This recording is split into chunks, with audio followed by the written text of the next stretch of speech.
Can you talk a little bit about the other issue that you were concerned about earlier today with regards to the loan? Can you discuss that? Well, the Michigan Democratic Party, through a Freedom of Information Act request, discovered a copy of the emergency loan agreement that was entered into between the state government, Department of Treasury, and the emergency manager at the time, Jerry Ambrose.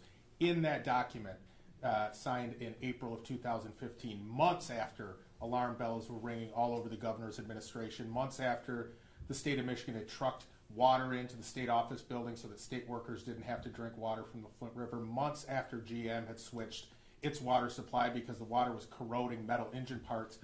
The loan agreement said in order to get out of the emergency manager and begin returning to Democratic control and to be able to get the last $7 million as part of an emergency loan, that Flint could not switch water supplies to the Detroit water and sewer system, that they were bound to stay with the Flint River until the new Karagandhi Water Authority was functional, which was not meant to be for at least a year. So that is another extreme example, a shocking example of not only the indifference, but the calculated policies that the governor and his administration had towards the city of Flint, where they put profits and the bottom line over human lives. So you view this as them basically forcing them? It was a financial gun to the head, that if they did not accept this agreement, they would not get out of the control of the emergency manager and they would not receive the $7 million to help pay off their debt.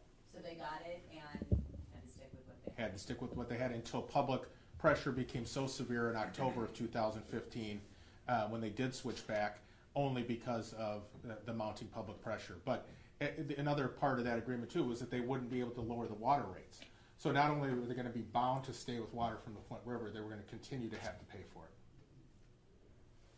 And then, I guess, just with regard to the candidates coming tomorrow night, you kind of mentioned what you're expecting to hear, lots more insults. Do you think it'll be any more civil now that we've seen Trump pull ahead so much?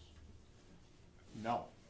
I mean, it's frankly an embarrassment, not just to Republicans, but to the country, that you have folks who are seeking the highest office in the land talking about the size of somebody's hands and whether or not somebody wet themselves behind the stage in a debate performance.